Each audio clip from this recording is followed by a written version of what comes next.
A poor girl knocks at the door of a mansion and says, "Sir, I haven't eaten in 2 days. Could you please give me some bread?" The young billionaire, who is mourning the loss of his daughter, opens the door and freezes when he sees that the girl looks identical to his child. What happens next will make you cry. Nathan Wells woke up at 6 in the morning, as always. He didn't even need the alarm clock. For 365 days, his body had been pulling him out of sleep at the same time, as though carrying out a sentence. His feet touched the cold floor beside the bed, and for a second he remained seated, eyes closed. This was the cruelest moment of his day, the first 5 seconds of awareness, when he still didn't remember, when he could still believe that Sophie was sleeping in the next room. The calendar on the wall displayed the date in red. 1 year. Nathan went to the bathroom without turning on the lights. He knew every inch of the house by heart, every obstacle, every door. Even so, the darkness didn't stop him from seeing the ghosts. The rubber duck still in the tub, the small toothbrush in the holder, kept like a relic. Water on the face. Mirror. The dark circles under his eyes had become a permanent part of his face, like tattoos he never wanted. Black coffee, no sugar. A piece of toast he wouldn't eat. While the coffee maker worked, Nathan walked down the hallway, avoiding looking at the photos on the wall. He stopped at the closed door, the only one in the house he treated as something sacred. His fingers touched the cold doorknob, but didn't turn it. Not today. Since Sophie had gone, the house had become far too big.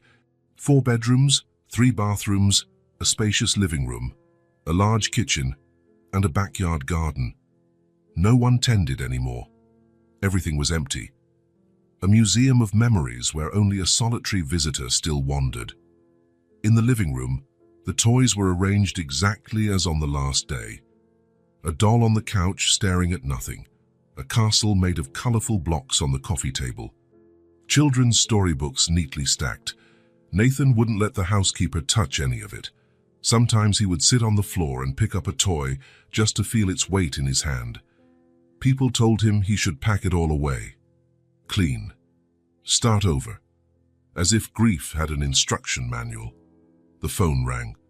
Nathan looked at it disinterestedly, letting the answering machine take the message. "Nathan, it's Janet. Just reminding you about dinner tonight. We're all waiting for you. It's been way too long, dear. You can't go on like this." He turned off the sound before the voice could finish. Janet, his older sister, led the army of well-intentioned people determined to save him, as if he wanted to be saved. The coffee overflowed, burning his fingers. Nathan didn't even react to the pain. He pulled back the heavy curtains and let the dim morning light flood the room. The day was cloudy, as though the sky itself respected the date. In the window's reflection, he saw the entire living room, the toys, the photos on the walls, the space where Sophie used to dance, the 2 video game controllers still side by side. He grabbed his work folder, architectural projects he completed on autopilot. His boss kept him on out of pity. Everyone knew it.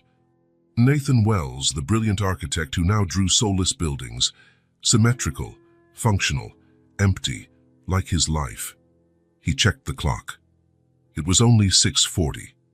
The day would be long. In the entry hall, he stopped to put on his shoes. A slight noise caught his attention. He turned, heart racing for no reason.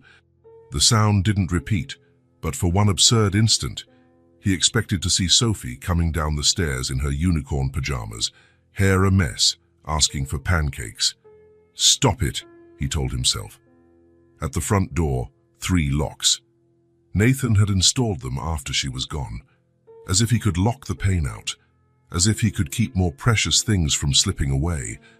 He stepped out into the empty street. The quiet neighborhood was still asleep, houses well kept with their perfect gardens, whole families sleeping under the same roof, parents and children, hugs, shared nightmares, noisy breakfasts, life. He unlocked the car and tossed his folder on the passenger seat. He didn't start the engine right away. He just stared at the house, big, imposing, silent, a box full of nothing. When Sophie was alive, Nathan hated noise. children's TV shows with repetitive songs, the click-clack of princess shoes on the wooden floor, loud laughter, endless questions about stars, dinosaurs, and why the sky is blue. Now he'd give anything to hear that chaos again, just once. The silence had become an invader. It occupied every corner, grew when no one was looking, suffocating slowly. The silence had weight, shape, presence. It was more real than anything in Nathan's life. In the car, he turned on the radio. Anything was better than his own thoughts. The announcer warned of a storm coming late in the day. Ready for changing weather. Strong winds tonight. Nathan gave a humorless smile. For a year, he had been living in the same storm, the same day, the same frozen minute.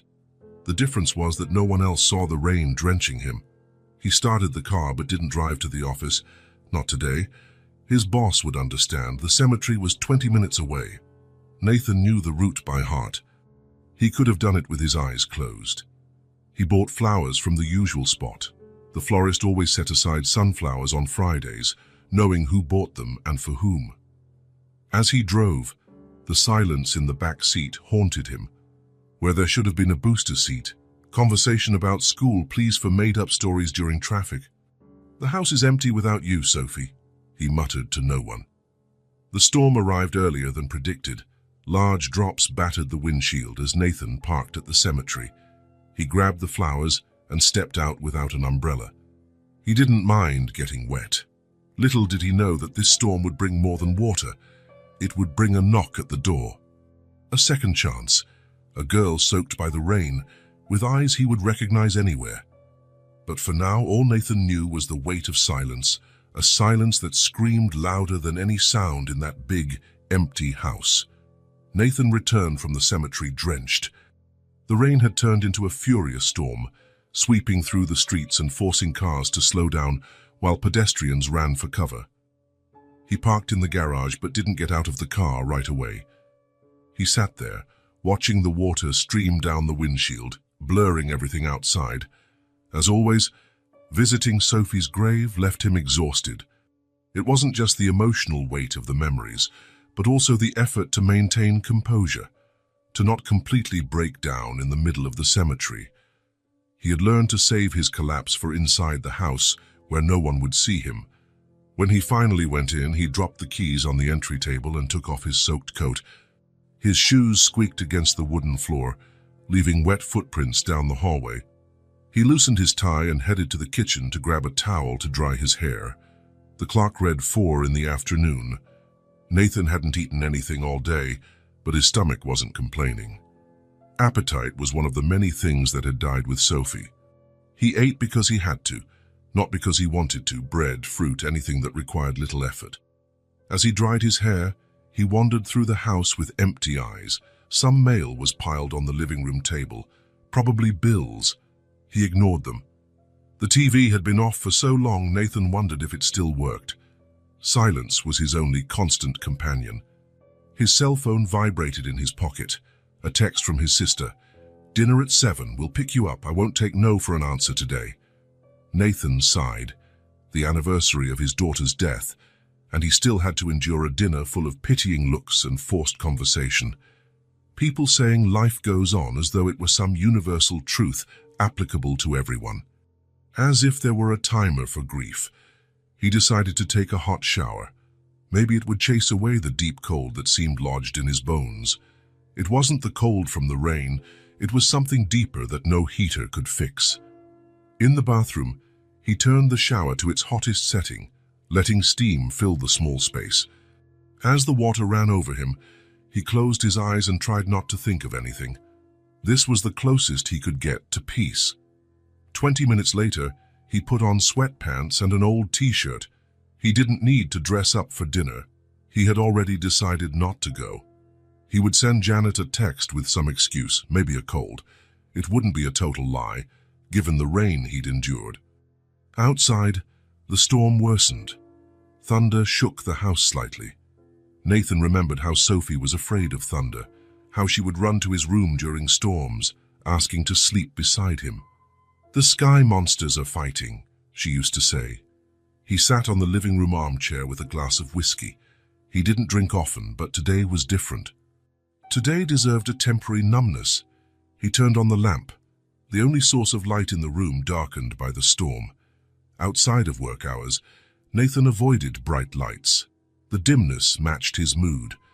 A particularly loud thunderclap startled him, causing him to spill some whiskey on his shirt. Almost at the same time, another noise. Different, closer. Nathan frowned, unsure if he had really heard something or if it was just the storm playing tricks on him. The sound repeated. A knocking. Someone was at the door. Nathan wasn't expecting anyone. Janet wouldn't come so early, and no friends visited him anymore. He had made sure of that. Perhaps it was a neighbor, Mr. Grayson sometimes showed up to borrow tools or offer pies his wife baked. He set down the glass on the coffee table and walked slowly to the door. The knocks came again, weaker now. Nathan hesitated, hand on the doorknob, as though afraid of what he might find on the other side. When he finally opened it, the sight momentarily robbed him of speech. A small girl stood in the rain, completely drenched, wearing clothes that were worn and too big for her. Her hair was plastered to her face, and she was visibly shaking. But that wasn't what made Nathan freeze. It was her face, those eyes, the shape of her nose, the small mouth. The resemblance was striking, impossible, absurd. For one insane second, he thought Sophie had returned, like in a ghost story he never believed in. The girl stared at him, rain dripping down her pale face. "Could you help me, just until the rain stops?" she said in a rough voice, with a slight accent Nathan didn't recognize. Nathan remained motionless, unable to articulate a response. His brain tried to process what his eyes were seeing. The resemblance to Sophie couldn't be a coincidence, but it also made no sense. Sophie's eyes were lighter in color, while this girl's were darker. Sophie's hair had been lighter, yet somehow, the overall effect. It was like looking at an alternate version of his daughter. A thunderclap rumbled in the distance, and the girl flinched. "Can I come in, please? I'm really cold." Her voice snapped him back to reality. Nathan realized how long he'd been standing there, staring in shock. The child was trembling violently now, arms wrapped around herself. "Yes, of course," he finally said, stepping aside. "Come in." The girl entered the house hesitantly, as though afraid he might change his mind. Nathan closed the door, blocking out the wind and rain. Up close, under the hallway light, the differences became clearer. She was thinner than Sophie, with a more angular face, probably around the same age, maybe slightly older. Her hair was darker, not as light as Sophie's. But her eyes, her face shape, the way she bit her lower lip when nervous. "You're soaked," Nathan said, trying to regain some normalcy. "I'll get you a towel." He went to the hallway closet, grabbed a clean towel, and handed it to the girl, who took it with trembling hands. "Thank you," she mumbled, rubbing the towel over her wet hair. "Are you alone?" "Where are your parents?" Nathan asked, glancing out the window to see if anyone else was there. The girl lowered her eyes. "I don't have parents. I was at St. Catherine's orphanage." Nathan knew the place. It was about 6 miles away, near the edge of the city. An old building serving as a temporary home for children awaiting adoption. "You ran away?" The girl nodded, still not looking at him. "Why?" She shrugged, a gesture uncomfortably familiar. "They were going to send me somewhere else, farther away."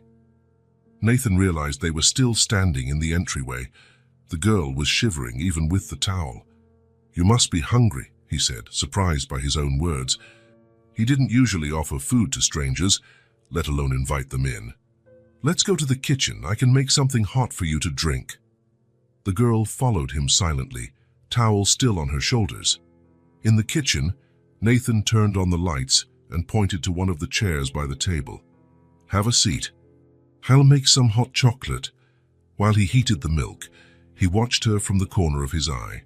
She looked around curiously, but didn't touch anything.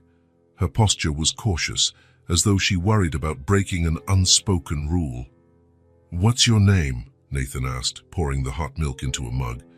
"Eliza," she replied. Eliza, he repeated, feeling the strangeness of the word on his tongue. I'm Nathan. Nathan, she echoed. Thanks for the chocolate. He placed the steaming mug in front of her, along with a few crackers on a plate. You shouldn't be out on the street alone, especially in this storm. The orphanage must be looking for you. Eliza took a sip of the chocolate, leaving a small mustache of foam above her lip. They won't miss me until tomorrow. I thought I could make it into town before the rain. Where were you going? She shrugged again, that gesture that made his chest tighten. I don't know. Just somewhere else.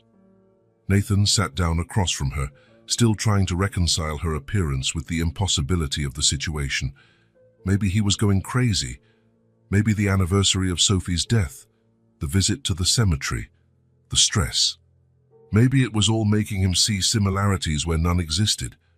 But then Eliza gave a timid smile after biting a cracker, and it hit him like a punch in the stomach. The same lopsided grin, slightly bigger on the right side. Why are you looking at me like that? She asked, suddenly wary. Nathan realized he was staring again. I'm sorry, you remind me of someone. Who? The direct question caught him off guard. Normally, he avoided speaking about Sophie with anyone. Her name almost never left his lips. It was guarded, as though the mere act of uttering it might diminish its value. My daughter, he answered, surprising himself. Where is she? Eliza asked, looking around as if expecting another child to appear. Nathan felt the familiar squeeze in his chest. She died 1 year ago. Eliza lowered her eyes to the mug. I'm sorry, she murmured. Silence fell between them, broken only by the sound of rain beating against the windows and the occasional roll of thunder. Nathan didn't know what to do. The situation felt surreal, a girl who looked like Sophie's twin sitting in his kitchen drinking hot chocolate. The proper procedure would be to call the orphanage or social services, report that he'd found a runaway child. But something in him resisted that idea. He couldn't simply send her back into the rain or hand her over to strangers. Not today. Not with that face. You can stay here tonight, he heard himself say. Tomorrow morning we'll figure out what to do. Eliza's face lit up subtly. Really, I can. Just for one night, Nathan clarified, trying to sound firm. I can't leave you out on the street in this storm, but tomorrow we need to resolve your situation. Eliza nodded, accepting the terms without arguing. Do you have more? Nathan looked at her, confused. More what? Crackers, she replied, gesturing toward the empty plate. Something inside Nathan softened. He got up, retrieved the box from the cupboard, and placed more crackers on her plate. He watched her eat as if she hadn't seen food in days. Maybe she hadn't. She was so thin he could see the outline of her bones at her wrists and neck. Do you have other clothes? Yours are soaked, he asked. Eliza shook her head. Nathan hesitated. The only place he'd find children's clothes was... Wait here, he said, leaving the kitchen. Nathan went upstairs slowly, heart pounding. In the hallway, he stopped at the closed door, the same one he hadn't been able to open earlier. He took a deep breath and turned the knob. Sophie's room was exactly as she'd left it. The bed made with a unicorn blanket, stuffed animals in the corners, books on the shelf, everything preserved like a shrine. Nathan rarely went in, only to dust and ensure everything stayed intact. He went to the closet and opened the doors. Sophie's clothes were still hanging, arranged by color, just as she liked. He grabbed a pink pajama set with star prints, some socks, and a change of clothes for the next day. He closed the closet quickly before the memories overwhelmed him. When he returned to the kitchen, Eliza was looking at the photos on the wall. One showed Nathan and Sophie at a theme park. She was on a carousel and he was beside her, making sure she wouldn't fall. Both were smiling. Is that her? Eliza asked when she saw him. Nathan nodded, handing her the clothes. You can wear these. The bathroom is the second door on the right in the hallway. Eliza took the clothes, running her fingers over the soft fabric. They're so pretty, she said. Thank you. When Eliza left to change, Nathan sat down again, trying to grasp the situation. What was he doing? Taking in a stranger, giving her Sophie's clothes. It was madness, potentially dangerous. She could be lying. She could be running some kind of scam. But that face that haunted his dreams. Eliza returned minutes later, wearing Sophie's pajamas. They were slightly large for her, especially the sleeves, but they mostly fit. She held her wet clothes folded in her arms. "We can dry those," Nathan said, taking them to the laundry room. When he came back, he found Eliza in the living room, looking at Sophie's toys still out. She kept her hands behind her back as if afraid to touch anything.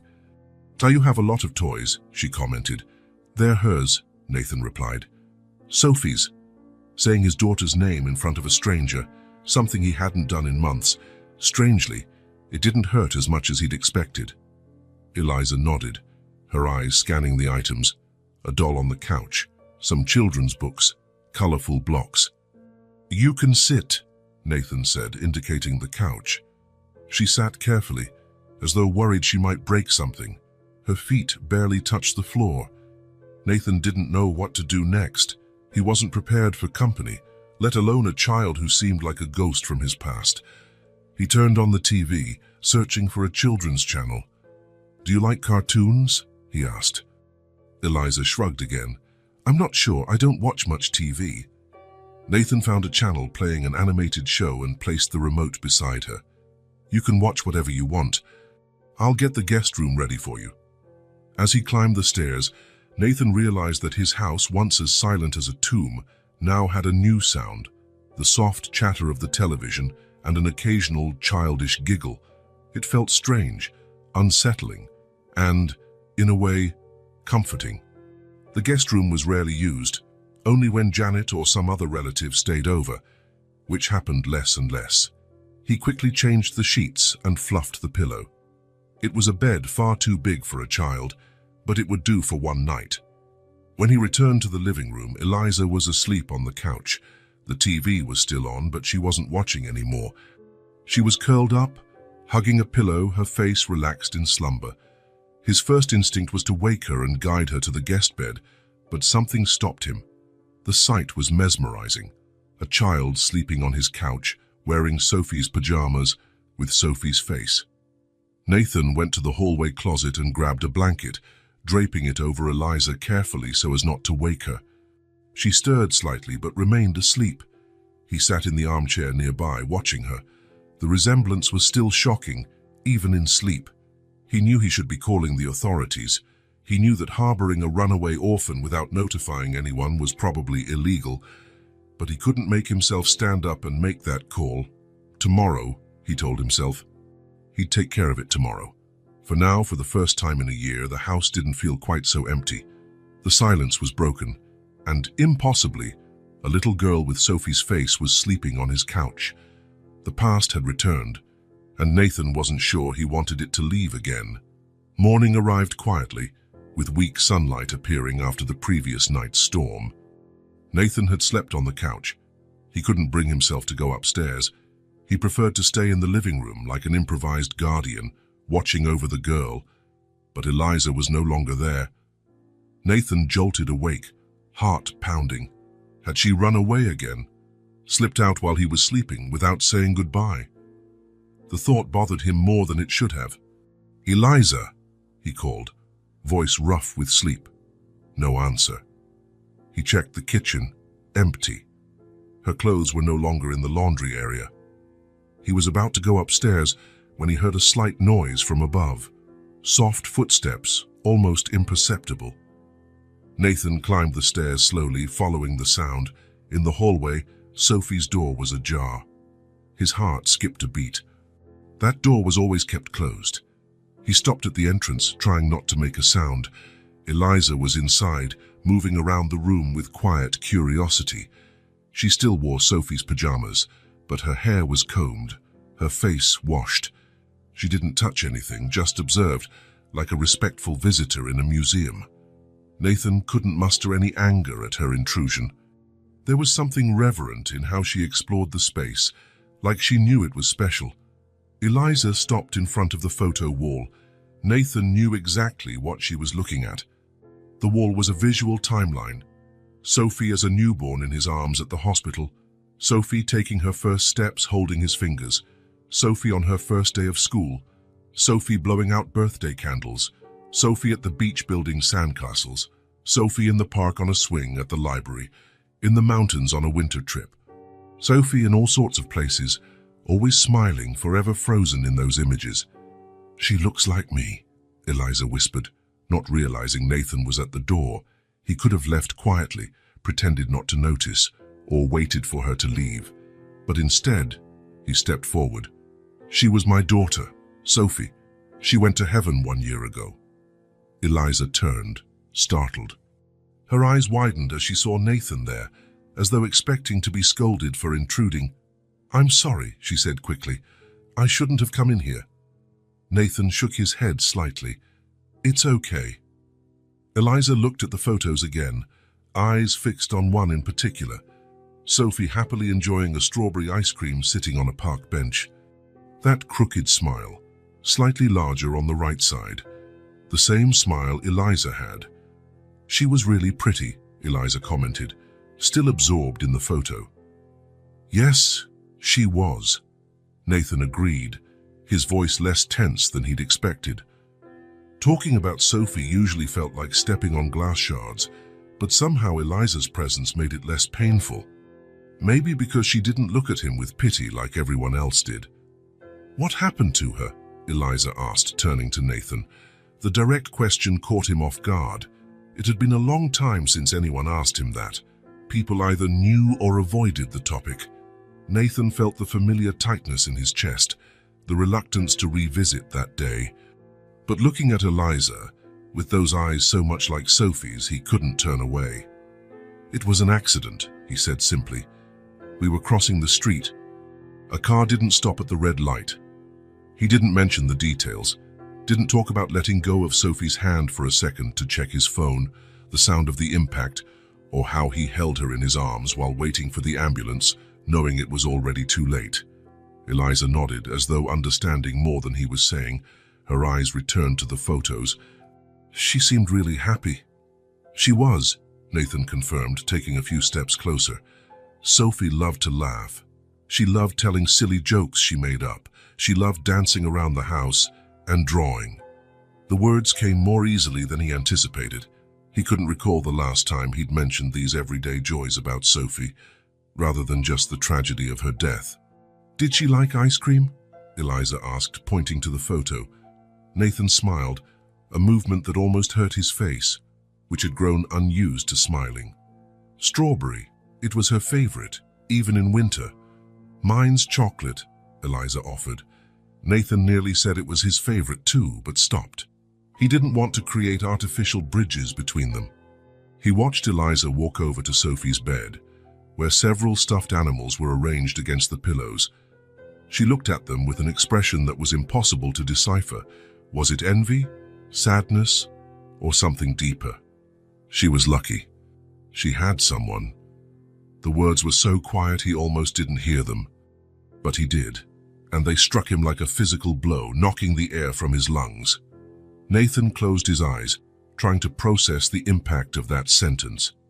In just those few words, Eliza's entire life story was revealed. Not just the lack of parents, but the lack of anyone to cherish her, to keep her photos, to know her favorite ice cream flavor. When he opened his eyes again, Eliza was watching him, gauging his reaction. There was a wisdom in her gaze that didn't fit her age, the kind of understanding that only comes from growing up unprotected. "Sophie was lucky to have you as a father," Eliza continued, voice a bit firmer. "Even if she went to heaven too soon, she knew someone cared. How could a child say something so profound? How could she see so clearly what had taken him months to grasp, that Sophie, despite her short life, had been loved completely, without reservation? He felt something break inside. A wall he had built around his memories, around Sophie's name, around his former life. For an entire year, he had run from any mention of his daughter, keeping the memories locked away like precious, painful secrets that no one else could see or touch. I can't talk about her, he admitted, voice trembling. I couldn't. Until now. Eliza took a few steps toward him, stopping at a safe distance. Why not? That simple question, asked without judgment, opened the floodgates. Because it hurts, Nathan replied honestly. It hurts to remember she's gone. It hurts to think of everything she'll never experience. All the birthdays she won't have. All the bedtime stories I won't get to tell her. He didn't notice he was crying until he felt the wetness on his cheeks. He hadn't cried like this in months. He'd grown used to containing his grief for specific, controlled moments, never in front of others. But Eliza wasn't just anyone. She was a child with his daughter's face and the understanding of someone far older. A child who, in some inexplicable way, had shown up at his door on the anniversary of Sophie's death. Sophie liked bedtime stories, Eliza asked, breaking the silence. Nathan wiped his tears with the back of his hand, feeling something loosen in his chest, a tension he had carried so long he hardly noticed it anymore. She loved them, he answered, and for the first time in a year there wasn't a knot in his throat when he spoke of his daughter. I used to make them up every night. Stories about dragons and knights, about fairies and enchanted forests. Do you still remember those stories? Eliza asked, a hint of shy curiosity in her eyes. Nathan nodded, recognizing what she was really asking. I remember all of them. They stood there quietly for a moment, looking at each other. Between them, invisible but palpable, Sophie seemed to be there, not as a painful ghost, but almost as a comforting presence. I'm hungry, Eliza finally said, breaking the spell. Are there more crackers? Nathan smiled, and this time, the movement felt natural. I think we can find something better than crackers for breakfast. Let's see what we have in the kitchen. As they left the room, Nathan realized he hadn't closed the door behind him as he usually did. He'd left it slightly open, as though some spell had been broken, as though the shrine was finally letting in fresh air. For the first time in a year, he'd spoken about Sophie without running away, and discovered that sharing memories made them lose some of their power to hurt. After the conversation in Sophie's room, something had changed between them. An invisible wall had fallen, replaced by something else, not distrust but caution. As though they both feared breaking the fragile bond that was starting to form. Nathan prepared a more elaborate breakfast than he had for himself in months. Scrambled eggs, bacon, toast, orange juice. Nothing extraordinary, but it represented an effort he hadn't made in a long time to actually cook, rather than opening a packet of pre-made food. Eliza sat at the kitchen table, still wearing Sophie's pajamas. Her clothes were dry and folded on a nearby chair, but she hadn't changed yet. Nathan didn't mention it. He placed a plate in front of her and sat down across the table. Neither spoke. It wasn't awkward, just no need to fill the silence. It felt comfortable, so different from the hollow quiet that had ruled the house before. Nathan watched as Eliza picked up a slice of toast and meticulously cut it into perfect triangles. An odd habit. Sophie used to eat the corners first, saving the middle for last. Eliza did the opposite. She cut the toast into geometric shapes, arranged them on her plate, and ate them one by one, following some logic only she understood. A subtle smile appeared on her lips once she finished sorting the triangles, not a wide grin, but a hint of satisfaction, as if pleased at completing a little puzzle. Nathan found himself smiling too as he watched her. There was something mesmerizing about her precise motions, her concentration, the way her eyes assessed the plate like she was studying a map. A strand of dark hair fell across her face. Without thinking, Nathan leaned over and gently brushed it aside. Eliza didn't flinch, she just kept eating, as though that gesture was perfectly normal between them. The single hair lingered between Nathan's fingers. He looked at it for a moment, a thought forming in his mind. Discreetly, he folded the hair in his palm and slipped it into his shirt pocket. It was crazy, he knew. The resemblance to Sophie was astounding, but coincidences happen. Children can look alike without any relation. Besides, He knew Sophie's history. He was there for every moment of her short life, from the hospital birth to the lonely funeral. Still, there was something about Eliza's mannerisms, her gaze, the tilt of her head when she was thinking, something that went beyond mere physical likeness. "Would you like to wear your clothes now?" Nathan asked, breaking the silence. "They're dry." Eliza glanced at the folded clothes and then at the pajamas she wore. "Can I keep this on?" she asked, hesitating. "It's comfortable." Nathan nodded, surprised at how quickly he agreed. The pajamas belonged to Sophie, part of his most sacred memories, but seeing Eliza wearing them didn't hurt the way he'd expected. On the contrary, there was something comforting about it. "Sure," he said, "go ahead." "Forever." Her eyes went wide for a moment. Nathan realized his mistake. He'd been vague about how long she'd stay. The previous night, he said, just one night. But morning had come, and he still hadn't made any calls to the orphanage or social services. "For now," he answered carefully. "We'll figure things out, don't worry." Eliza nodded, returning her attention to the plate. She didn't push further. After breakfast, Nathan called his office, saying he'd be working from home for a few days. His boss didn't question it. Everyone still treated him with kid gloves after Sophie's death. He spent the morning working on his laptop in the living room, while Eliza explored the house in silence. She didn't open drawers or touch things. She only observed, as if memorizing every detail. At a certain point, Nathan picked up the phone and called an old college friend who worked at a medical lab. He walked out onto the porch so Eliza wouldn't overhear. "Mark, it's Nathan. I need a favor." "Very discreet," he said, pausing to listen to the reply. "Yes, I'm fine.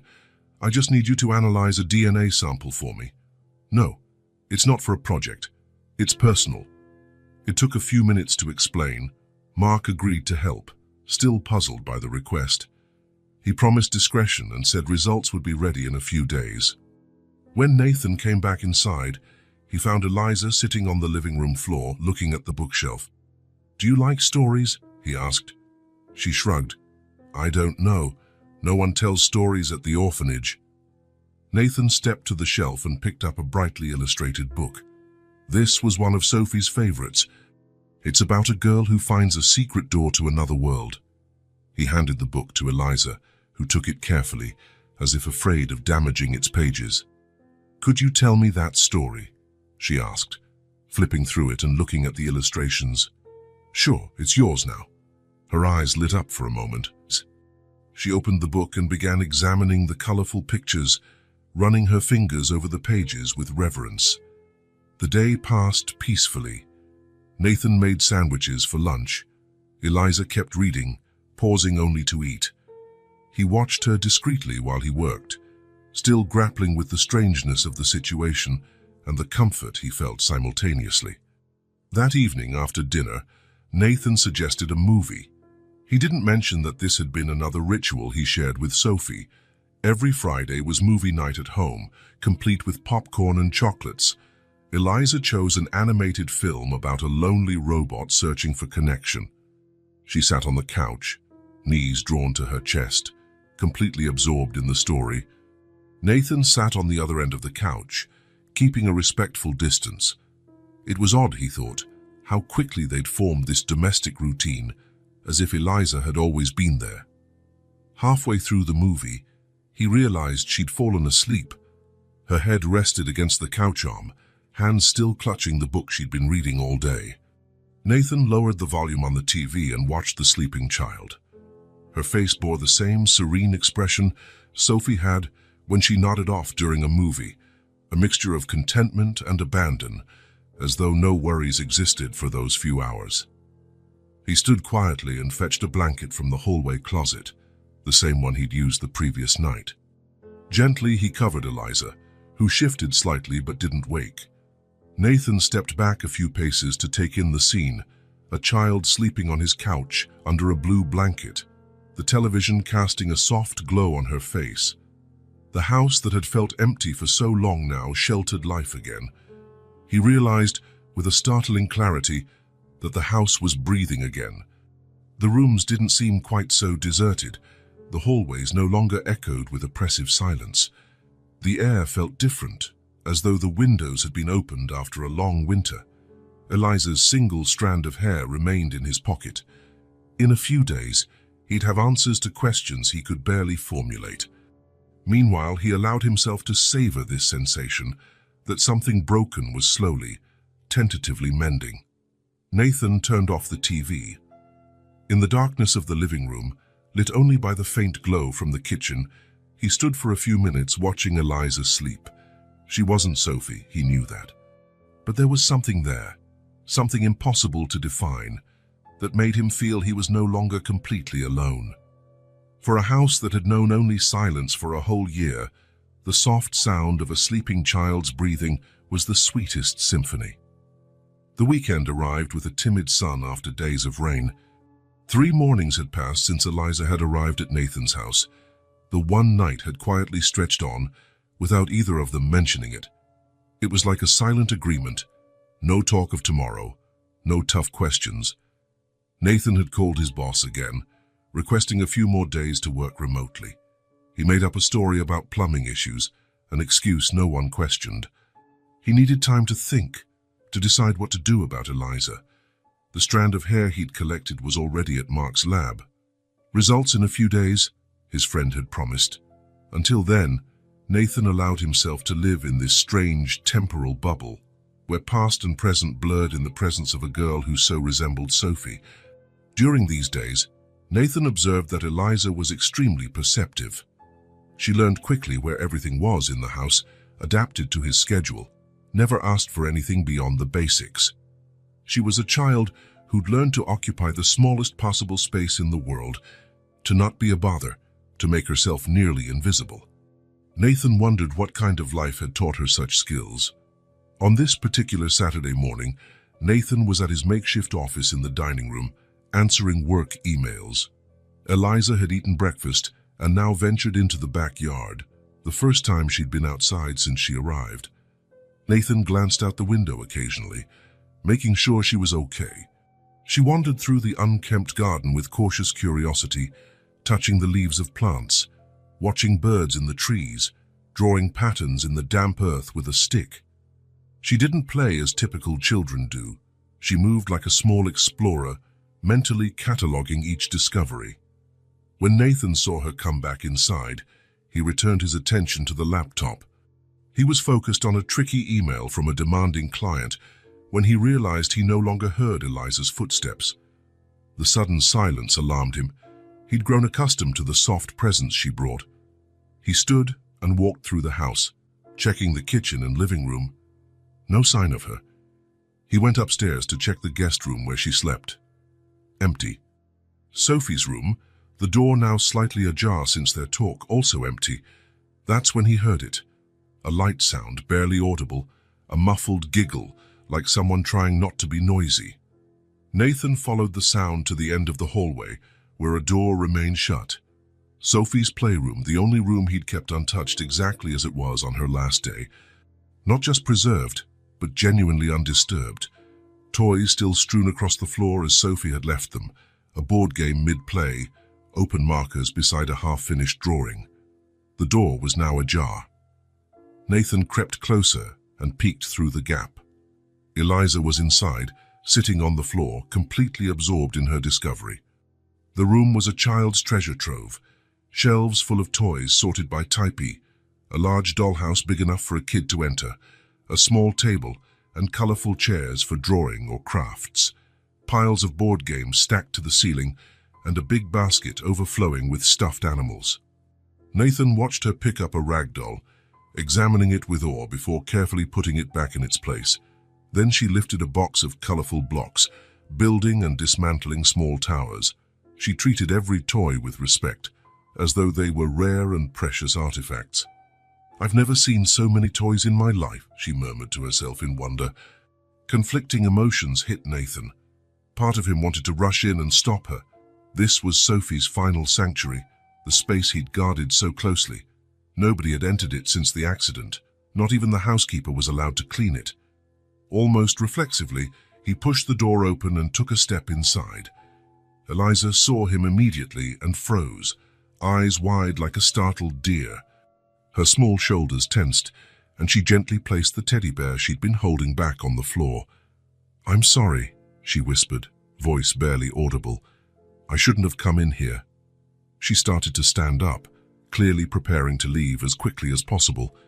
Nathan opened his mouth to scold her, to say this room was off limits, that these things were sacred and not to be touched. But then he saw something that stopped him. In Eliza's eyes, there wasn't just fear. There was a resigned sadness, as though she already expected punishment for daring to touch something beautiful. As if life had repeatedly taught her the same lesson: beautiful things aren't for you. "It's okay," Nathan heard himself say, surprised by his own voice. "You can play here." Eliza didn't move, unsure if she had understood him correctly. "I can?" "Yes," he confirmed, stepping fully into the room. "Just be careful, okay?" She nodded vigorously, still standing, waiting for more proof she had permission. Nathan gave a small smile and motioned to the toys. They all belonged to Sophie. She used to love playing here. Eliza looked around, absorbing that information. "She was really lucky," she said softly, still hesitant to resume playing. Nathan sat in an adult chair in the corner, a chair he'd used when playing with Sophie. He gestured for Eliza to continue. "You can keep going, I won't interrupt." Slowly, as though testing boundaries, Eliza sat back on the floor. She picked up the teddy bear again, a brown bear with a red bow tie. Nathan recognized it, Mr. Buttons, one of Sophie's favorites. "Does he have a name?" Eliza asked, holding the bear carefully. "Mr. Buttons," Nathan said automatically. "He lost an eye button once, and Sophie said that made him even more special." Eliza smiled at the bear, examining it. "He does seem special," she agreed. Gradually, the initial tension dissipated. Eliza began to explore more freely, still with that near-reverent caution. Nathan allowed himself to relax in the chair, simply watching. There was something therapeutic about seeing the toys in use again, coming to life after so long.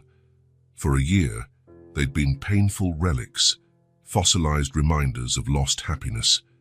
Now, in Eliza's small hands, they were serving their real purpose, bringing joy.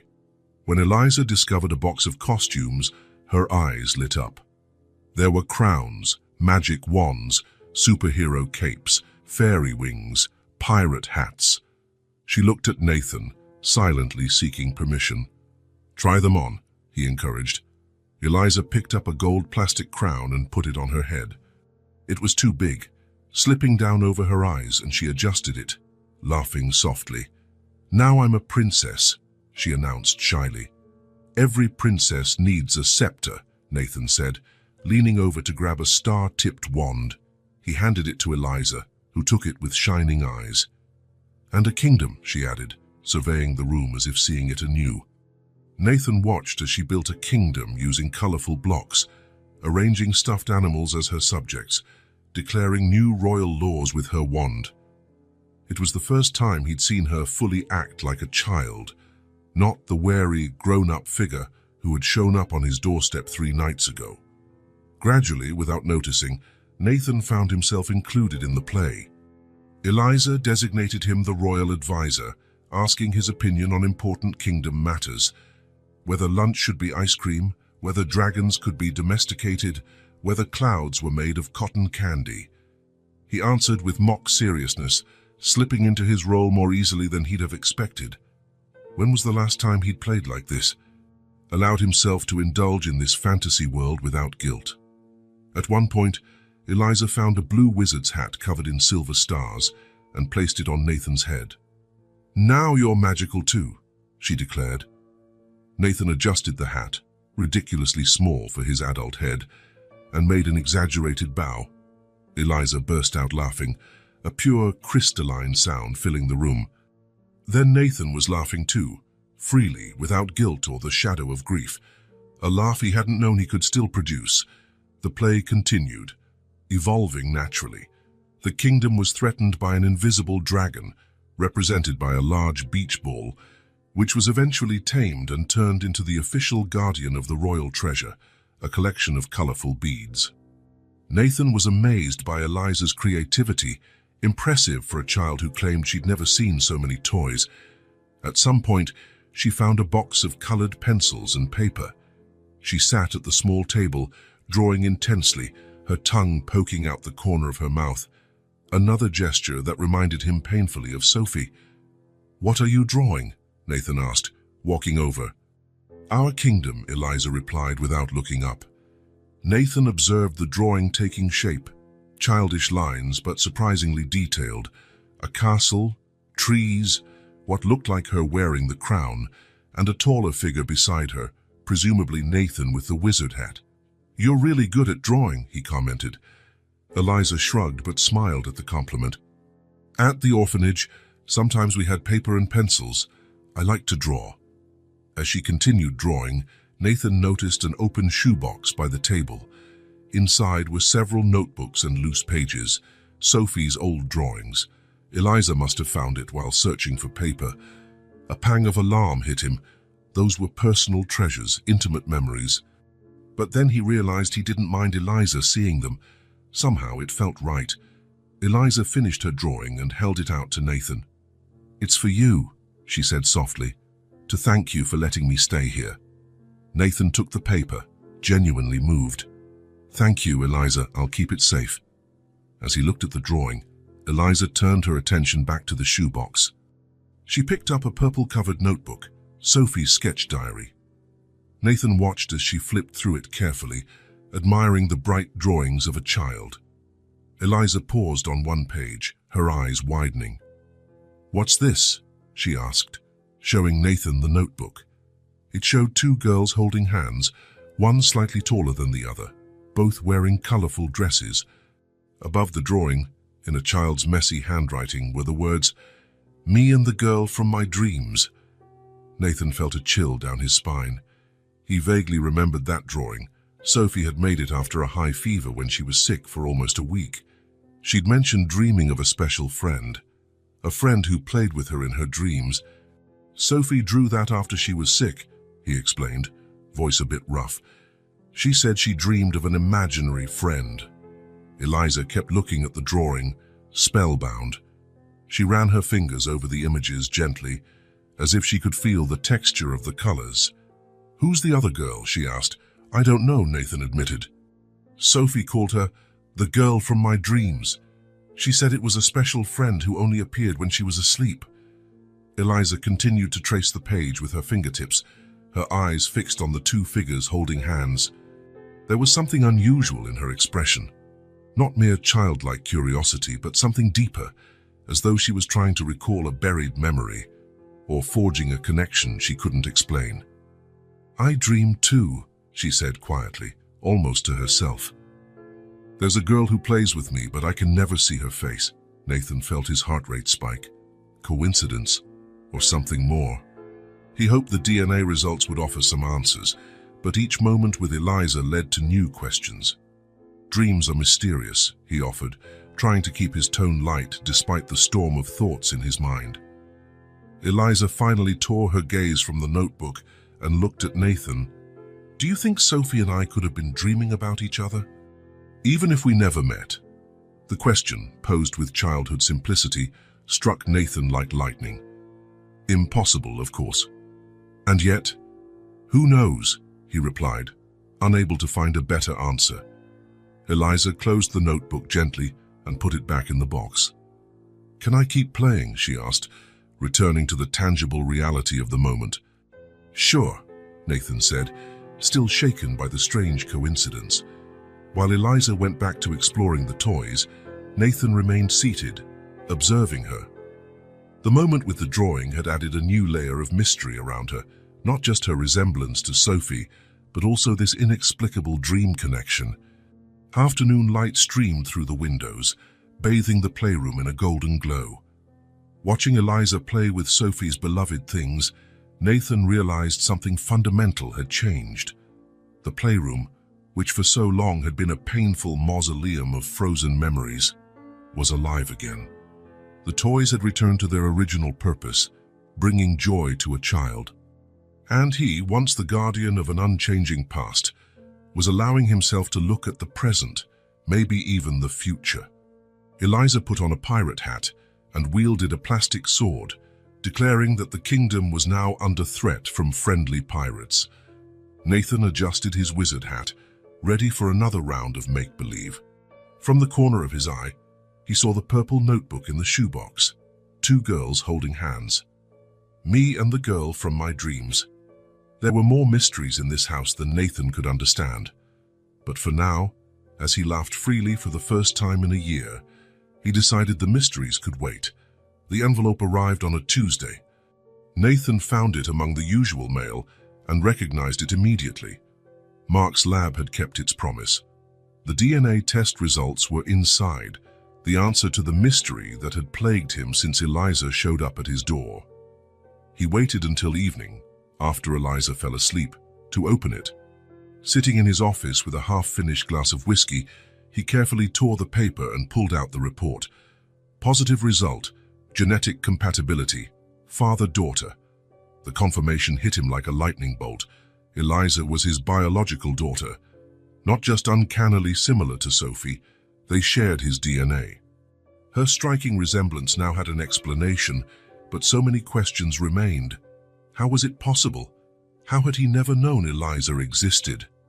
Nathan ran a hand over his face, trying to organize his thoughts. He needed answers. He went down to the basement, where he kept old records. Boxes neatly labeled by year contained documents, contracts, tax returns, meticulous traces of his life. Maybe there would be something, some clue explaining the inexplicable. The search lasted for hours. He sifted through dusty documents, scoured financial records, paged through old photo albums. He was about to give up when he found a folder simply marked Personal 2016. Inside were various documents related to temporary workers who had been employed at his home. One name jumped off the page, Mara Cardoso. A chill ran through Nathan. The name triggered a dormant memory. A young woman with dark hair and intense eyes, hired for a short-term job organizing his library after a renovation. He closed his eyes, letting the memory take shape. Mara had worked at the house for a few months. She was educated, had a slight accent he could never quite place. She spoke passionately about literature. She had a laugh like music. At the time, Nathan had been married to Clara, but the marriage was a formality at best. Clara was always away, travel, commitments, living a life separate from his. Loneliness brought Nathan and Mara together. Conversations in the library turned into late dinners, which turned into a discreet affair that lasted a few weeks. Now the memory was stark, and he felt a weight he didn't know he carried. Mara had appeared in his office one rainy day. She looked pale, nervous, with dark circles under her eyes. "I'm pregnant," she had said, with no accusations or demands. And Nathan felt shame recalling his reaction. Instead of taking responsibility, he panicked. His marriage, his career, his carefully ordered life, all threatened by this unexpected revelation. He had offered her money, a lot of money, to solve the problem. When Mara refused, saying she wouldn't abort, he offered more, for her to disappear, to keep his secret, to raise the child far from his life. Mara accepted the money and left the next day. Nathan buried the episode deep in his memory, piling layers of denial over it. Months later, when Clara announced she was pregnant, he latched onto it as a second chance, forgetting all about Mara and the child she carried.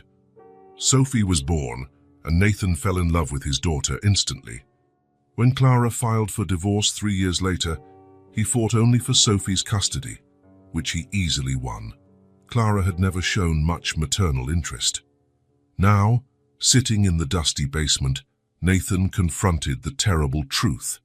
Mara had given birth to the baby, Eliza, his biological daughter, who for some inexplicable reason looked almost exactly like Sophie. "I let her go," he whispered to himself, voice thick with guilt and regret. He couldn't sleep now. He went back up to his office, rummaging in his contacts for a number he rarely used.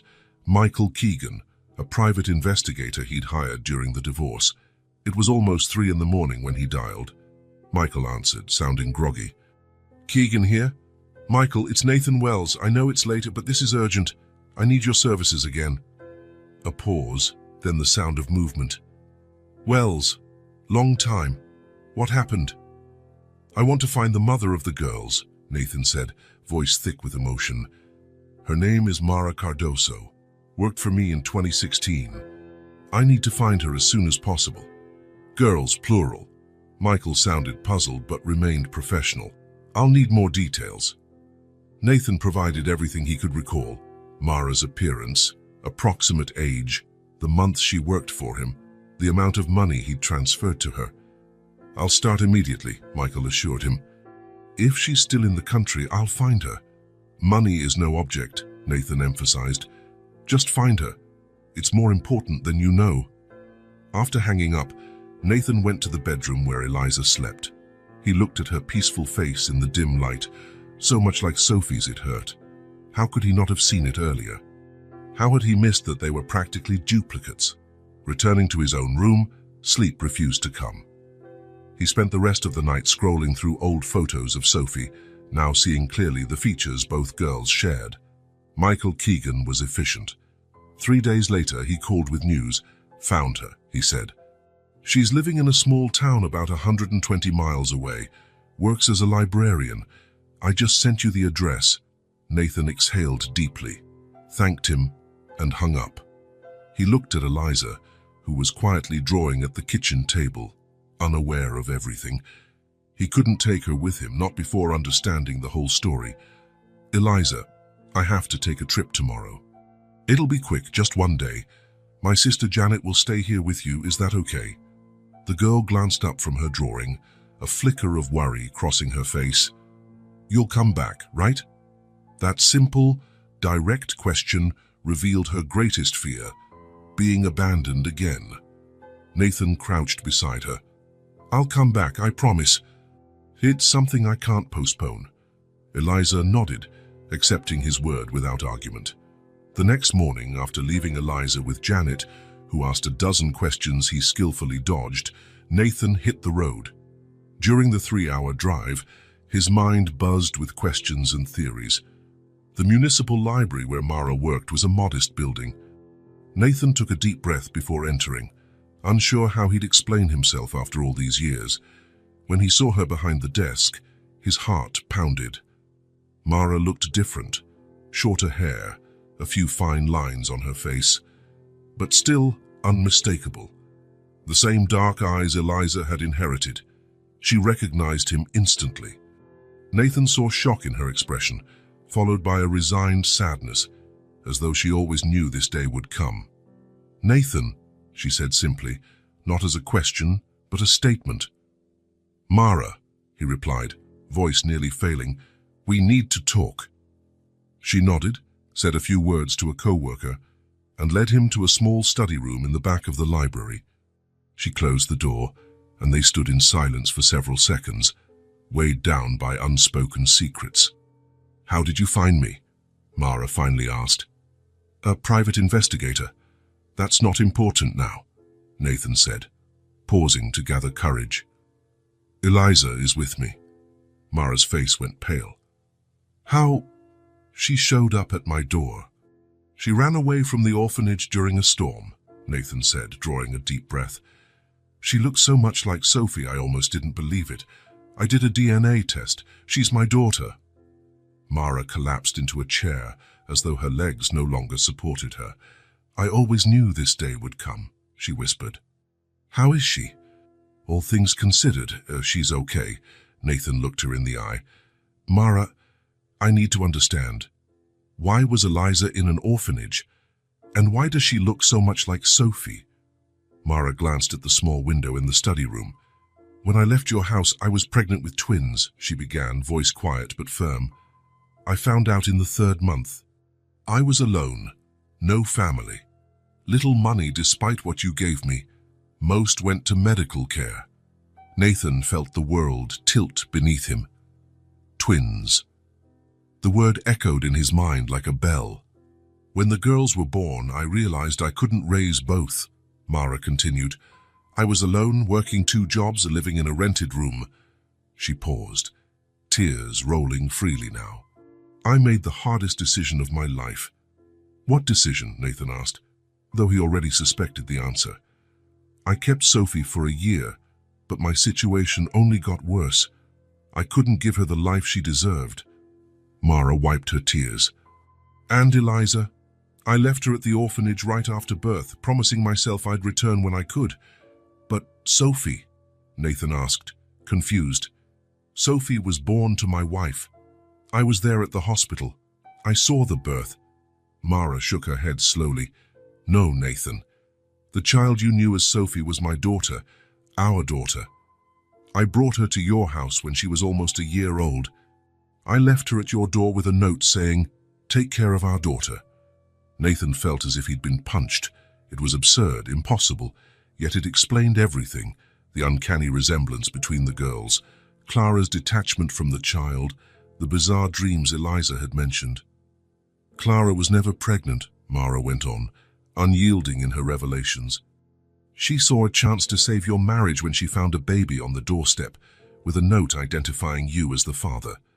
She convinced you the child was hers too, that she'd hidden the pregnancy. Nathan leaned against the wall, legs weak. Memories flashed through his mind in jumbled confusion. Clara suddenly announcing a pregnancy, refusing to go to medical appointments with him, the emergency birth where he was only allowed in after it was over. A complex web of lies, and he, desperate to believe, had accepted it all without question.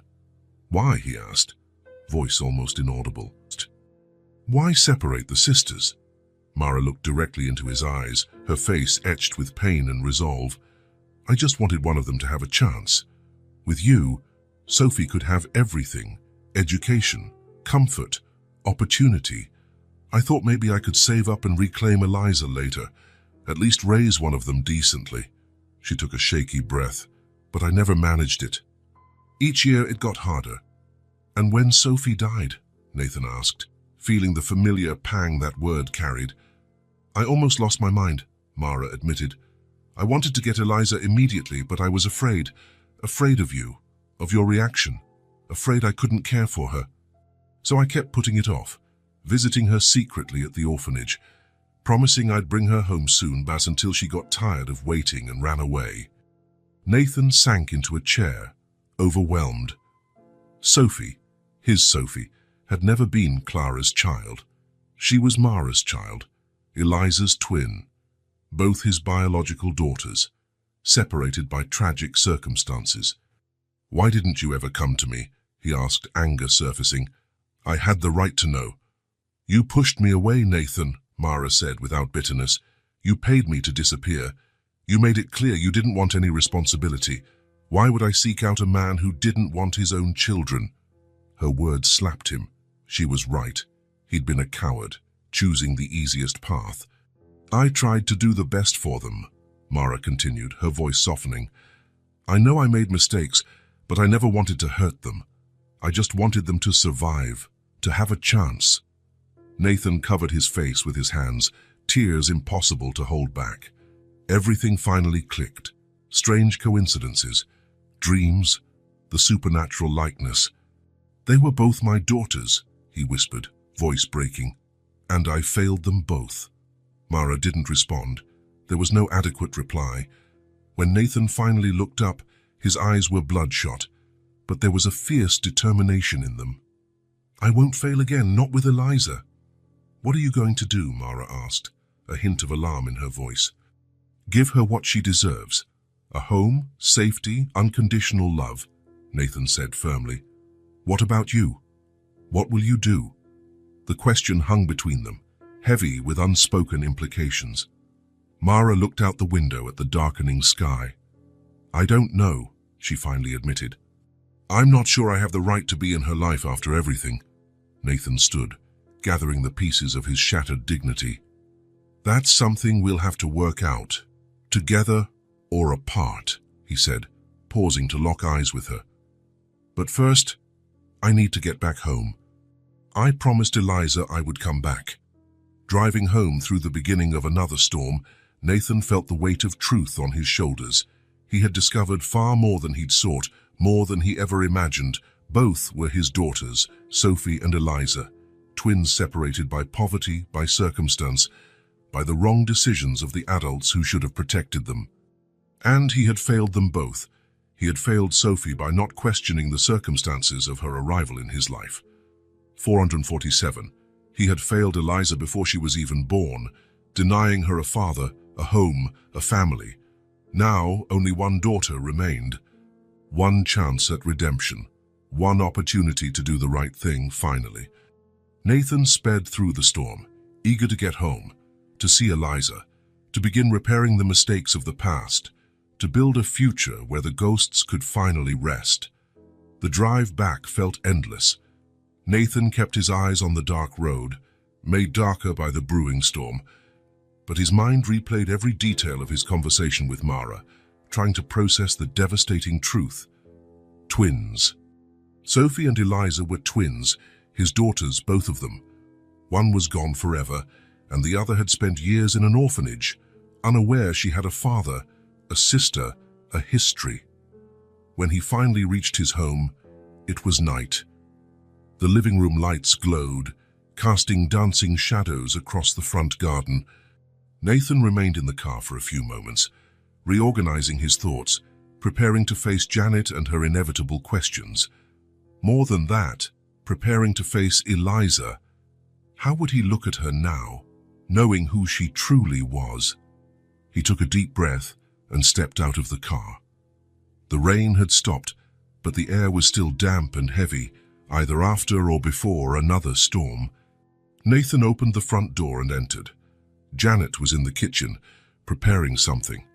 The aroma of hot chocolate drifted through the air. She looked up when she heard him come in, her face a mix of relief and mild reproach. "Finally, I was getting worried. You could have called." "Sorry," Nathan muttered, glancing around. "Where's Eliza?" "Upstairs, in the guest room." Janet moved closer, drying her hands on a dish towel, studying his face. "Are you okay? You look like you've seen a ghost." Nathan didn't respond immediately. In a way, that's exactly what had happened. He had faced ghosts from his past, mistakes he thought were buried. "I'm just tired. Thanks for staying with her." Janet didn't seem convinced, but nodded. "She's a special child, Nathan. So quiet, so observant. She reminds me of Sophie sometimes." Nathan felt a pang in his chest. If Janet, who'd barely spent time with Sophie, also noticed the resemblance, what else had he been ignoring? "Was there any trouble?" he asked, trying to change the subject. "None. But..." Janet hesitated, looking uneasy. "She got anxious after you left, asked multiple times if you'd really come back." Nathan closed his eyes briefly. Of course Eliza would doubt him. She had spent her whole life being left behind. "There's something else," Janet went on, lowering her voice. "I found her packing her things when I went upstairs to call her for dinner, an old backpack and her clothes, like she was getting ready to leave." The news hit Nathan like a physical blow. Eliza was planning to run away again. Maybe she feared that once he was gone, she'd have no reason to stay. Or maybe she simply didn't believe any place or person could remain in her life. "I need to talk to her," Nathan said, heading for the stairs. "Do you mind waiting here a few minutes?" Janet nodded, looking worried, but asked no further questions. Nathan climbed the steps slowly, each one feeling weighted by the burden of everything he'd learned. What would he tell Eliza? How could he explain the truth? Should he lay it all out now, or wait until she felt more secure? How much truth could a child handle? He stopped at the guest room door, listening to the silence within. He knocked softly. "Eliza, it's me. Can I come in?" "Okay," came the small voice after a brief pause. Nathan opened the door and found her sitting on the edge of the bed. She was indeed packing her things, as Janet had said. The old backpack she'd brought in that storm was open on the bed, containing her few possessions. She was holding Sophie's pajamas, the ones she loved wearing. "You came back," Eliza said, a statement, not a question. There was relief in her voice, but also a guarded sadness, as though ready for everything to fall apart at any moment. "I promised I would," Nathan replied, moving closer. He sat in the chair by the bed, watching her. "What are you doing?" Eliza looked at the backpack, then back at him, still clutching the pajamas. "I'm packing," she said simply. "Your sister is nice. She made me hot chocolate and told me stories." Nathan nodded, trying to find the right words. Eliza went on before he could speak. "You've been good to me, but you don't have to keep me here." That phrase, spoken with such resignation, broke Nathan's heart. He recognized in her voice the years of practice in expecting nothing, asking for nothing, believing in nothing. A child shouldn't sound so resigned. Nathan stood from the chair and knelt in front of her, at eye level with those big dark eyes. Sophie's eyes, Mara's eyes. "Eliza, look at me," he said gently. She lifted her gaze, a mix of hope and fear shimmering there. "You're not going anywhere," Nathan told her, each word brimming with certainty. "You are my daughter." Eliza's face froze in disbelief. For a moment, it seemed she hadn't understood or didn't believe. "Your daughter," she repeated, voice almost inaudible. "Yes," Nathan confirmed, feeling a lump in his throat. "I just found out. I did a test and it confirmed it." "Confirmed? You're my biological daughter, Eliza." She kept staring at him, eyes now welling with tears. Her mouth opened once, twice, but no words formed. "I know it's a lot to take in," Nathan continued gently. "There's a complicated story behind it, which I'll explain bit by bit. But the most important part is this: you are my daughter. And this is your home now if you want it." That final barrier broke. One tear slipped out, then another, and suddenly Eliza was sobbing openly, deep sobs that seemed to come from an ancient, wounded place inside her. She dropped the pajamas and practically fell into Nathan's arms, hugging him with surprising strength. Nathan wrapped his arms around her, feeling her warm tears soak his shirt. He was crying too now, not even trying to stop it. It was a different kind of crying than he'd done all year, not just for loss, but for reunion, for finding someone. "I have a dad," Eliza asked between sobs, voice muffled against his chest. "A real one. A real one," Nathan assured, stroking her hair. "And I'm not going anywhere, never again." They stayed like that for several minutes, both clinging to each other, tears gradually subsiding. When they finally pulled apart, Eliza's eyes were red, but a tentative smile began to form on her lips. "What now?" she asked. "Now we take it one step at a time," Nathan said. "First, let's put this backpack away. You don't need it anymore." Eliza glanced at the old bag on the bed and, after a moment's hesitation, zipped it up and pushed it aside, a symbolic gesture like closing a chapter of her life. "Then I believe there's hot chocolate waiting downstairs," Nathan continued, standing and offering his hand. "And tomorrow, we'll start the process of making everything official." Eliza took his hand, her eyes calmer now, as though a heavy burden had been lifted from her small shoulders. In the weeks that followed, Nathan navigated the bureaucracy of adoption proceedings. He explained the situation to the authorities, at least part of it. The DNA test opened many doors, although the unusual circumstances raised eyebrows. Eliza's history of abandonment, her lengthy stay in the orphanage without adoption, and now the revelation of her biological father required adjustments to standard rules. Mara also attended the hearings, confirming she was the biological mother and signing the paperwork to relinquish custody to Nathan. Visits between her and Eliza were arranged with professional guidance, starting with brief, supervised meetings. It was a delicate process, filled with complex emotions for everyone. One clear autumn morning, nearly 2 months after Eliza arrived, Nathan took her to court for the final adoption hearing. The judge was an older man with kind eyes behind thick glasses. He reviewed the documents one last time, appearing satisfied. "Well," Everything seems in order, he announced, looking over his glasses at Eliza, who sat beside Nathan wearing her nicest dress, a gift from Janet. We just need to finalize a few details.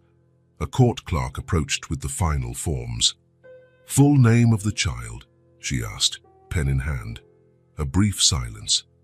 Nathan looked at Eliza, giving her the chance to answer. Eliza smiled, a bright, confident smile, free of the hesitancy that had once marked her face. Eliza Wells, she said without hesitation. The clerk jotted down the name, but the judge noticed something. Do you want a middle name, Miss Wells? He asked kindly. Eliza looked at Nathan, then at the judge, and finally replied, Eliza Sophie Wells. Nathan felt tears forming again, but this time he let them fall. Somehow, it felt right. An homage to the sister Eliza never knew yet, with whom she shared more than just DNA. When they left the courthouse, final adoption papers tucked under Nathan's arm. The autumn sun bathed the city in golden light. Eliza skipped alongside him, more excited than he'd ever seen her, repeating her new full name as if it were a magic spell. Eliza Sophie Wells, Eliza Sophie Wells, she chanted, clutching Nathan's hand. Watching her, Nathan thought of everything they'd endured to reach this day. Pain, loss, secrets, but also unexpected reunions, discoveries, second chances. Now, Eliza had a name carrying her history, her identity, her belonging. She had a home, not just a roof overhead, but a place where she mattered, where she was special. And she had a father, someone who chose her despite all the complications and scars. Where are we going now, Dad? Eliza asked, the word Dad still new on her tongue, spoken with almost reverent care. Nathan smiled, gently squeezing her hand. Home, Eliza. We're going home. Winter arrived milder that year. The days were still short and chilly, but the sun broke through more often, melting the light dusting of snow on lawns and roofs. It was as if even the weather cooperated in this new beginning unfolding at the Wells home. 3 months had passed since Eliza's official adoption. 3 months of adjustments, discoveries, and daily victories. Nathan had enrolled her in a local school, where she revealed a sharp, curious mind, soaking up knowledge with a hunger that surprised her teachers. At home, she now occupied her own space, no longer the guest room, but a bedroom decorated in soft green, with shelves for books and a desk for drawing. The old playroom, once Sophie's exclusive realm, had become a shared space where past and present peacefully coexisted. Over time, memories found their proper place, not so painful that they suffocated, nor so hidden that they disappeared, simply part of the story that brought them here. That Sunday morning at breakfast, Nathan realized Sophie's birthday was approaching the following week. He hadn't mentioned it to Eliza, unsure how the date would affect them both. The previous year had been consumed by grief. The idea of celebrating felt almost sacrilegious. Eliza noticed his distant expression and tilted her head, curious. You're thinking about something, she observed, not as a question but a statement. Over the past months, she had become remarkably skilled at reading his moods. Nathan hesitated. They had agreed to always be honest with each other, even about tough topics. A silent pact formed when they began their new life together. Sophie's birthday would be next week, he said gently. Eliza nodded thoughtfully. Since learning she was Sophie's twin, she had shown a careful curiosity about her sister, asking occasional questions, looking at photos, trying to piece together an image of the person she never met, yet shared so much with. Are you going to visit her? Eliza asked, meticulously spreading jam on her toast. Yes, Nathan answered. I always visit her grave on her birthday. Eliza looked up from the toast, her gaze unexpectedly mature. Can I come too? The request surprised Nathan. He had never considered taking Eliza to the cemetery. It seemed a heavy place for a child with such a complicated background. But seeing her earnest face, he understood it was important to her. Are you sure? He asked, giving her room to change her mind. Eliza nodded firmly. "She was my sister," she said simply. "I never got to meet her, but I'd at least like to say hello." Nathan felt his heart warm, despite everything she had endured. Abandonment, loneliness, the harsh orphanage. Eliza had a remarkable capacity for empathy and caring. "In that case, well, we'll go together," he agreed. On Sophie's birthday, they rose early. The sky was a deep blue, cloudless. Nathan helped Eliza bundle up against the cold, layering clothes for warmth. They didn't talk much, but the silence was respectful, as though preparing for something significant. On the way, they stopped at a flower shop. Nathan was ready to buy his usual bouquet of white lilies, but Eliza paused in front of a bucket filled with bright sunflowers. "Did Sophie like these?" she asked, touching a vibrant yellow petal. "They were her favorite," Nathan confirmed, surprised Eliza had chosen them. "She said they were happy flowers because they always followed the sun." Eliza gave a small, meaningful smile. "I want to bring her a sunflower, please." Nathan purchased one sunflower for Eliza and kept his usual lilies. As they drove to the cemetery, he noticed how carefully she held the flower, as if it were fragile and precious. The cemetery was quiet that morning, with only a few visitors walking among the headstones. Nathan led Eliza along a familiar path under ancient oak trees to a children's section. Sophie's grave was simple, a polished marble stone bearing her name, birth and death dates, and the inscription, "Beloved Daughter." "Forever in our hearts." Nathan felt the familiar tightness in his chest upon seeing her name, but this time the pain didn't consume him. He watched as Eliza approached the grave carefully, as if in a sacred place. She knelt on the grass and gently placed the sunflower on the headstone. She stayed silent for a moment, head bowed slightly, as if in a private conversation unheard by the rest of the world. Nathan stayed a few steps back, giving her space. He saw Eliza trace the letters of Sophie's name with her fingertips. Then, in a clear but soft voice, and she spoke, "Thank you for saving my place." 5 simple words, yet laden with meaning. Tears filled Nathan's eyes, but they weren't purely sad tears. There was something profoundly right in that moment, as if a circle had finally closed. Eliza stood and walked back to him. Wordlessly, she offered her small hand. Nathan took it and squeezed gently. Then, looking at the child, fate had brought back into his life this second chance he never believed he deserved. Nathan smiled, a genuine, free smile, unburdened by the guilt that had weighed him down. For the first time in a year, his smile reached his eyes. They stayed there for a while, hand in hand, father and daughter united by the memory of who they'd lost and the gratitude for what they'd found. The bright sunflower stood out on the white marble, like a personal little sun lighting the path to the future they'd build together. When they finally left the cemetery, the sun was high in the sky. Nathan noticed Eliza walked differently, lighter steps, relaxed shoulders, as though she'd left a burden behind. "Are you okay?" he asked, opening the car door for her. Eliza thought for a moment, then nodded. "I am," she answered simply. "I feel complete now." On the drive home, they traveled in a comfortable silence, Nathan sneaking occasional glances at the girl beside him. He thought about all the coincidences, choices, and accidents leading to this moment. How life could be both cruel and generous, taking with one hand while giving with the other. The house waiting for them was no longer a mausoleum of painful memories, nor was it something entirely new, devoid of history. It was better, a home where past and present found a way to coexist, where ghosts no longer haunted but guarded, where life moved on with its imperfect, wondrous cycle. Eliza switched on the radio, and a gentle melody filled the car. Nathan smiled again, easier this time, like a muscle remembering how to move after long disuse. For the first time in a year, the future no longer seemed like a barren, intimidating landscape, but a path worth walking. Together, spring came in full force, mirroring the rebirth inside the Wells home. The cemetery visit marked a turning point for Nathan and Eliza, not an ending but a new beginning.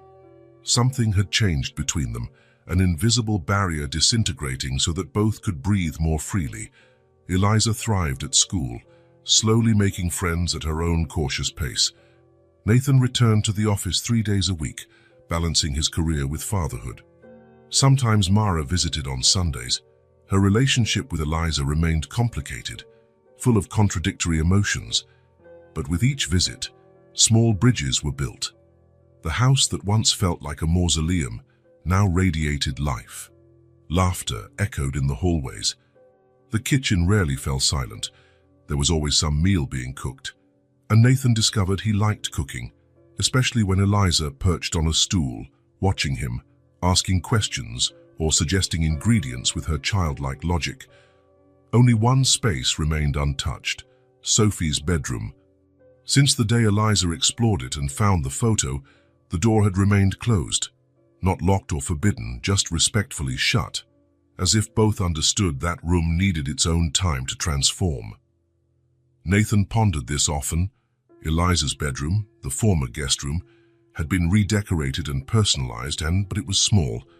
Sophie's room was larger, brighter, with a window overlooking the backyard. It would be perfect for a growing child, yet he hesitated, unsure if Eliza would feel comfortable there, unsure if he himself was ready.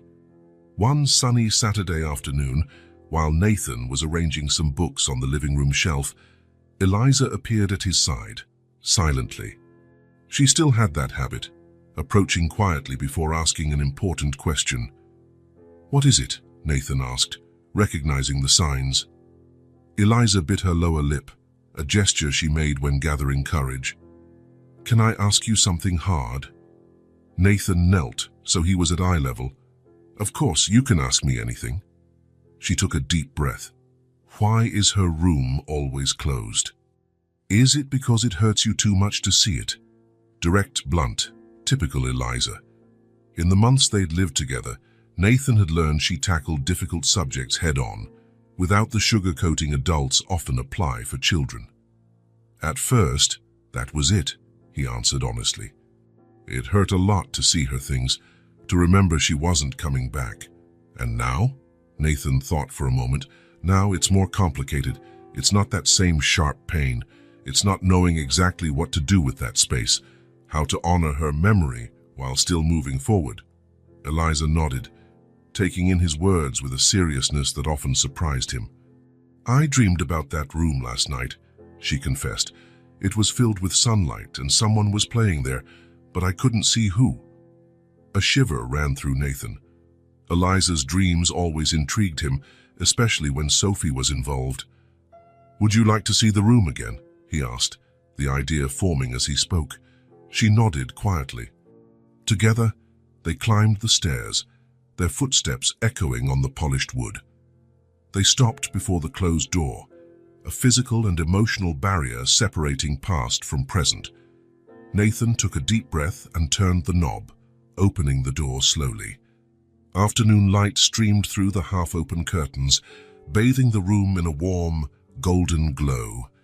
The air felt slightly stale, but not oppressive, just the stillness of a place waiting patiently for visitors.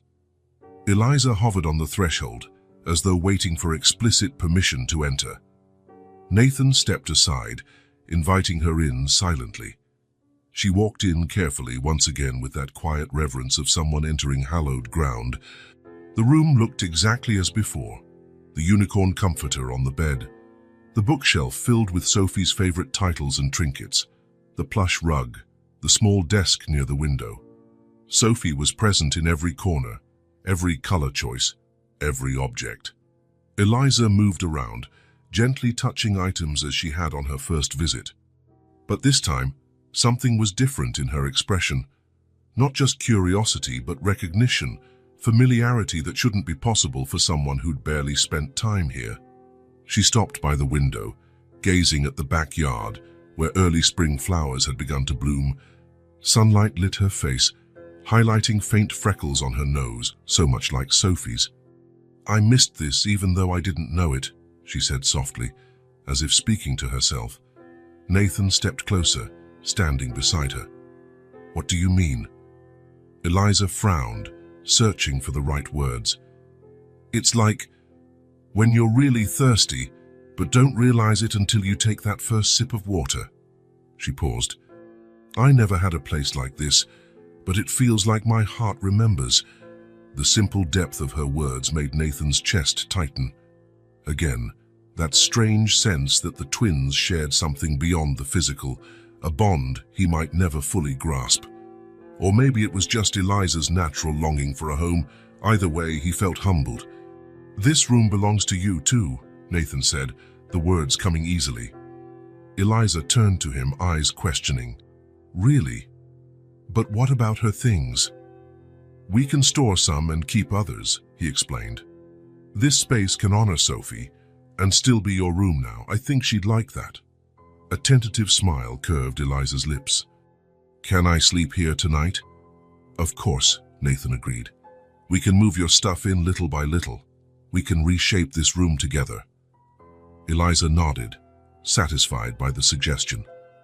She walked to the bed and sat on the edge, running her hand over the unicorn comforter. "Can I stay here alone for a bit?" she asked. "Just to see how it feels." "Sure," Nathan replied, understanding her need to process everything in her own way. "I'll be downstairs whenever you're ready." As he turned to leave, he saw Eliza lying down on the bed, gazing at the ceiling, where small glow-in-the-dark stars formed constellations. The scene looked so right, like a missing puzzle piece finally snapping into place. Pausing in the hallway, Nathan glanced back at the open door. Sunlight now poured in freely, illuminating a space that had stayed in the shadows too long, just like his heart. He went downstairs feeling an odd lightness. It was as though the house was finally whole. Not the same as before, nothing would ever be the same, but whole in a new way, brimming with possibilities he hadn't imagined. In the kitchen, he started preparing dinner, hearing the occasional floor creak overhead, where Eliza moved around her new territory. Once in a while, he heard her soft laughter floating down like music. The room that had held only silence and memories now glowed with life again. A room filled with light, emerging from the shadows of grief and into the brightness of hope. Just like them. Summer arrived with long days and a seemingly endless blue sky. A year had passed since that stormy night when Eliza knocked on Nathan's door. A year of transformations, discoveries, and small and large steps toward healing. A year that felt both fleeting and like an entire lifetime. The house that had once held only silence and absence now overflowed with life. Every room was in some way renewed. Sophie's old bedroom, now shared with Eliza, held elements of both girls. The beloved books Sophie left behind lined up next to Eliza's colorful drawings. The unicorn comforter was still on the bed, but now joined by new stuffed animals. The walls, once pale pink, now featured a painted panel of stars that Nathan and Eliza had created on a rainy weekend. The playroom wasn't a frozen museum anymore.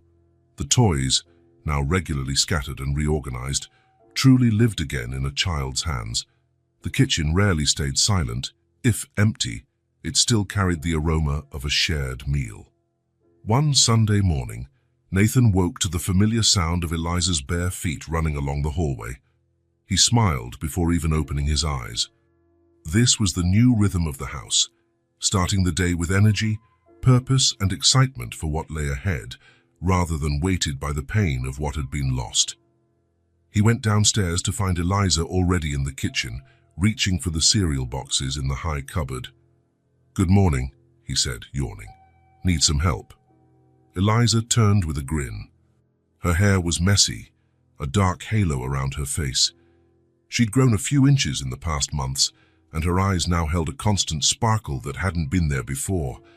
That look of a child who feels safe, loved, home. "I wanted cereal, but I was also thinking of making bread today," she announced, as if revealing a master plan. "Like you taught me."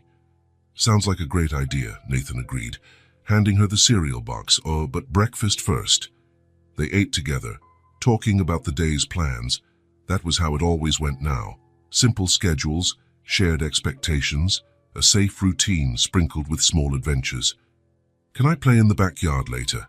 Eliza asked as she helped clear the bowls to the sink. "Sure," Nathan replied. "While you play, I'll start getting the dough ready." A short while later, Eliza headed out to the backyard. Nathan watched her through the kitchen window as he measured flour. The once neglected garden was now lively, full of colorful blooms and even a small vegetable patch they tended together. Eliza dashed across the grass, chasing butterflies or maybe imaginary creatures. She'd built what she called a fort under the old apple tree, sheets draped over low branches, forming a perfect hideout for solo adventures, or when her few but loyal new school friends came over. Nathan finished kneading the dough and set it aside to rise, covering it with a clean cloth. He stepped onto the porch, settling into the rocking chair he'd recently installed. From there, he could watch Eliza at play, lost in a world part real, part imaginary. Sunlight filtered through the apple tree's leaves, creating shifting patterns on Eliza's face as she concentrated on arranging stones in a circle, perhaps building something important in her mind. Sometimes she spoke aloud, possibly to herself or invisible companions. Nathan suspected she occasionally chatted with Sophie, though Eliza never said it outright. The scene before him, the vibrant yard, the absorbed little girl, the cozy house behind, filled Nathan with a sense of wholeness he never thought possible after Sophie's death. This wasn't the same happiness he once knew. It would never be exactly that again. It was something else, deeper, more aware of its own fragility. A joy that carried the memory of pain, but chose each day to move forward despite it. The house now breathed. Each room had reclaimed its true purpose, to shelter life, not just preserve memories. The sounds of Eliza, her footsteps, her laughter, even her occasional outbursts, had banished the oppressive silence. Colors had returned too. During his year of mourning, Nathan had been nearly colorblind, seeing the world in gray. Now he saw the flowers in the garden, Eliza's vibrant drawings on the fridge, the golden light of late afternoons on the living room walls. And the smells.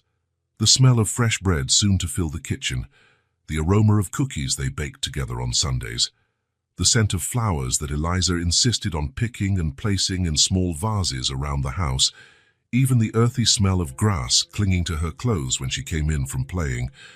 From his chair on the porch, Nathan watched Eliza abandon her stone project to chase a particularly large butterfly. Her laughter, carried by the gentle breeze, reached him like a melody. The past was still there, Sophie was still there, in every corner and every memory, but now she existed peacefully alongside the new reality they had created. No longer a painful ghost, but a gentle presence, part of this family's story. The present was an embrace, literal hugs from Eliza, which came more often and more freely now, and the figurative embrace of the life they were building, wrapping them in safety and belonging. "Dad, come see what I found," Eliza called from the middle of the yard, holding something small in her hands with great excitement. Nathan stood, smiling. Even this simple act, being called responding, joining, was a gift he no longer took for granted. Love doesn't replace, he thought, as he walked across the grass toward his daughter. But it knows how to begin anew. Nathan healed his grief. Eliza healed her loneliness. Together, they created what neither had alone, a home. Their story didn't start perfectly. It was born of loss, absence, and abandonment.